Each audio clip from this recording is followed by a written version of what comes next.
Good morning, everyone. This is Kristin with Leftovercakechat. I would say happy Sunday, but it's not a very happy Sunday in the wedding world once again. I feel like I'm a broken record when I keep saying that. There's no reason to celebrate today, so no cake, no champagne, just straight up with my clean energy drink, Rev. So hopefully you've got something that you are consuming this morning to make you feel better. A lot is going on. So typically I would be bringing you destination wedding locations for Airbnbs and social distancing weddings. This past week, Airbnb has made an announcement that it will ban globally all weddings and events at their properties. So that is another major hit to many of clients, brides, grooms worldwide that have already pivoted from cancellations or changes due to COVID-19. So it's really hard for a lot of people waking up this week to think that they have found an alternative and a solution, and now once again are hit with canceling or changing their second and sometimes third plans of what's going to happen for weddings. So it's hard. None of us have all of the answers. I'm here to certainly answer any questions that I can for you. I know for me, what I've been telling my clients and what I've been telling them all along is that remember that it's about the two of you getting married. And although you want to have this grand celebration, it might just not be happening this year. And so we are suggesting that if it is so important to have a party, to just postpone your party. I mean, how great would it be? Celebrate your love for each other this year, exchange your vows safely, and plan for a party next year. So we are trying to make it as easy as possible for you. And not make you have to change your plans 4 and 5 times a day, because we don't know what's going to happen. It is out of our hands. It is out of venues' hands. It is left up to government at this point, and I'm just not even going to say any more about that. Airbnb, you can keep your accommodations as long as you're 16 or less. And what I've been telling people is that you need to get creative if you still want to go through with having a small group of people, a micro wedding, then look for a creative space. So we made some suggestions this week to clients that were booked in Airbnbs to look around the area that you are or were having your party at and find outdoor space is the best. It's the safest space to spread out and to be able to still have people witness your vows if that's what you choose. Again, some parks are still closed, but you can look for gardens, you can look for beaches, anything open air with a large amount of space that you can spread out. If you are certain that you want to go through with it, then those are our suggestions. Trying to find something indoors, and anyone that's going to allow more than 16 people up to 30 right now is tricky.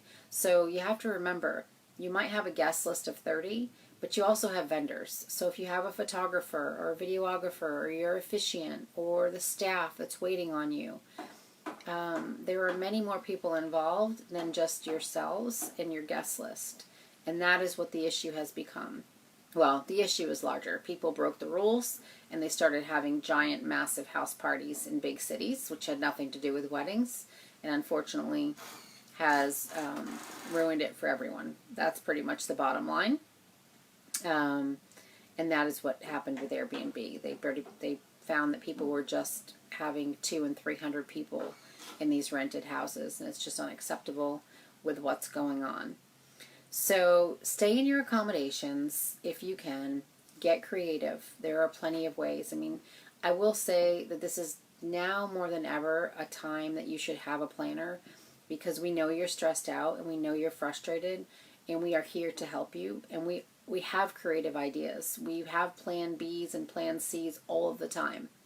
And although now we're on plan Z with some people, we are still finding solutions for them. So there is always a way. People are always going to get married. Love is always going to prevail. I'm a full believer of that. And you've just got to take a step back and be patient.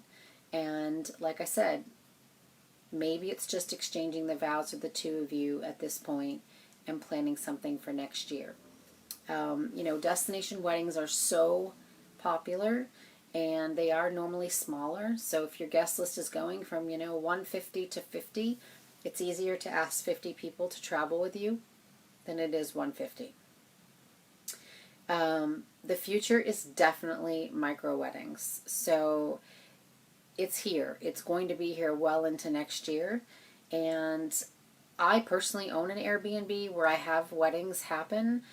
I will no longer have an Airbnb. I will switch over to a company, probably VRBO, that still allows me, as the homeowner, to allow people to be here under 10 people. So mine's a small venue. I'm not looking to have large events. So I have a different setting and a different situation here. Only 2 people can stay on property, and I would only allow 10 people socially distanced to be at a ceremony and at a small reception here. I also don't cook on my property. So anything coming in is going to be, suggestions are to bring in a food truck where the food is contained and prepped by 1 or 2 people that you don't really interact with because it's a food truck. Bringing in picnic baskets or picnic boxes that are prepped off-site and enjoyed on property. Doing just dessert and champagne. People, again, are just going to be here to celebrate your love and want to support you in this very small, intimate setting. So how about just champagne and cupcakes, or champagne and cake pops, and continue to save for that larger celebration that you can have at a later date. Good morning, Beverly from the UK. Yes, love will conquer all. I love that. We are, speaking of Beverly and Lucy and myself. Lucy's in Spain, Beverly's in the UK, myself being in the US. We are hosting a global summer wedding festival for wedding vendors. So if we've got any other vendors watching, please stay tuned for that. It's a way for us as the industry also to come together and be more creative to help all of our brides and grooms be able to be getting married as soon as possible, as soon as we can, safely. So there's some plus sides, right? So when you're reducing to a smaller wedding, you've got the no guilt guest list. So now you really can get it down to the people that mean the most to you and the most important people that you want around you. I mean, let's be honest, it's really hard to get a guest list down to begin with, and now you're asked to do, 30 or less. Really, it's 16 or less, because when I add in all the vendors for most weddings, you really can only have about 15 people max. So, look at what is the word I want here? I just lost contact-free, sorry. Contact-free bars. So fill buckets of ice with beers and drinks that people can grab and open on their own. No one's touching them. That is, something that's been much an issue right now, are the bars, and obviously the mixing of drinks and touching of fruit and touching of glasses and touching of ice, and it passes hands multiple times. So that's one of the issues. So, micro weddings, you can contain the bars, you can bring in the food trucks, you can have smaller portions that are packaged for you. There's some astonishing stats out there right now. I mean, 64% of weddings have been canceled or postponed. And so 64% of all weddings is a lot to the industry. So you have to be really careful too in who you're booking and where you're booking, to make sure that they're going to be here and they're going to be able to survive what's coming. Wedding insurance, I've always suggested, is such an important thing, but I had suggested it for weather purposes where I come from, because most of my weddings were destination weddings, or cancellation due to military deployments, illnesses, and if with elderly parents, those policies still exist. So you can still buy a wedding policy for that. What you can't buy anymore right now through the reputable vendors that I would suggest, and you have to be really careful what you're buying right now for wedding insurance, is cancellation coverage. And cancellation coverage is obviously what everyone is looking at right now, and why it's not available, because the wedding companies don't know what's going to happen either. So elopements are up over 300%. So the UK reported a 300% increase, and the United States is up to 325 the last I read. So people they're eloping. They're doing these micro weddings. They are celebrating their love for each other in very small, intimate settings, and they are planning for a really big celebration as soon as they can. Again, happy to help with that. We are doing micro weddings here. Like I said, up to 10 people we will allow. We are helping people find other micro wedding locations wherever you are. So please reach out to us. We have virtual planning calls that we can do with you via Zoom, via Skype, via FaceTime, via Facebook. We're here to help you, because obviously we can't meet with you like we normally would. And there are so many things that are virtual right now in the wedding industry. I mean, you literally can virtually tour venues if you are looking to book out at a further date. You can virtually tour venues. You can do dress fittings online, which is crazy, but you basically can create a wedding dress with Anomaly, and they will mail it to you to do your own fitting at home and work with you virtually to make your alterations. You can still get your virtual your licenses online virtually. You can have people marry you online virtually. You can still have people join you and mail things to them like we suggest, and go back to my top 10 COVID wedding tips, which you can find on our Pinterest page or our Facebook pages. All kinds of things that you can still interact with your family and have them enjoy your celebration. Virtual celebrations have happened a lot. We've been seeing people that would come for a destination wedding, and elderly parents were not able to travel, or grandparents, and so we would set up live streaming to the ceremony so people can actually still witness it. So there are ways to make this happen, and although it's super sad and it's not what everybody wants, it basically is that we have to pivot right now and try to do the best that we can, unless you just want to postpone altogether. So reach out to us. Let us know if you have any questions. Like I said, we set up virtual planning to help answer questions. I'm here every Sunday morning at 10 a.m. to answer questions for you.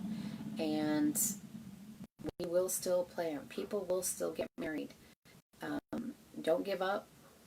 There are brighter days coming, and I think that the clients I know now that are planning for 2022, they're so excited. They're able to save more funds and do things they might not have been able to do right now, or even in 2021. So budgets might increase, guest lists are going to look differently, but you're still going to be able to celebrate your love for each other and get married. So I know it wasn't the greatest news this morning. Unfortunately, I feel like I keep saying that we are no longer going to continue our Airbnb series. So we got down to, I think I had 18 states left to talk about. Eventually, if something shifts in the industry and we can go back to planning destination weddings or intimate micro weddings at Airbnb locations, I will pick that back up, and I will bring to you the remaining 18 states. But there's no point in me sharing information with you that you cannot use at this point. So let me know. Oh yes, so Beverly, let me know what's happening there. Yes, so in the UK, smaller intimate weddings are happening too. Afternoon tea style setup. I love that. I think that's so great. It's such an English thing to do as well. Here in the US, it would be happy hour. You guys drink tea, we drink alcohol. So yeah, there's a lot. There's a lot of options, and, you know, create little themes. I go back to that too with clients right now that I'm talking with. What is really important to you? So create little themes where I've got a couple that met at a football game. They love football. It's their thing. They can't go to football games coming up probably. So they're going to make a little football themed wedding and play a rerun of a game that they met at. And I don't want to give away everything in case anybody's watching, but they've gotten really creative with it. So I think that you just have to find out what's important to you. Let us know what's important to you. You create a vision board with us, and we will try our very best to make this whole pivot, which is not my favorite word this year, one that you will look back on and say, we survived this together. And we are going to move forward, and we're going to celebrate with our loved ones later when it is safe to do so. So if there aren't any further questions, and I know Erin's in the background answering questions for me. Thank you, Erin. I'm just going to cheers. And yes, talk about non-negotiables. Absolutely, Beverly. List your non-negotiables. And I should say too, well, I have Beverly right here. She is amazing. And if you are really stressed out, because we obviously cannot have our retreats happening right now, but Beverly is a coach for brides that are going through a lot of things, whether it's the mindset shift about COVID-19, whether it is marrying into a family that you are unsure of what's going to happen, leaving a job, or anything stressful going on surrounding your weddings. Beverly does coaching sessions for brides. So if you need to speak with someone professionally that is really geared towards your wedding, please let me know, and I will hook you up with Beverly. She works with us. She hopefully, when we finally can start our retreats in 2021, we would love to have her join us at one of our retreats or more. But of course, we can't travel and we can't go on retreats. So let me know, and I think that's it. I think that's all I've got in me today. I'm going to go do something productive to get out my own energy around this, which, you know, meditation, yoga, a lot of that going on right now. But have a happy Sunday, and I hope that we've answered everything we possibly can for you, and reach out to us if we have not, and we can connect you with anyone that can if we cannot answer those questions. Okay, everyone. Thanks so much. Happy Sunday.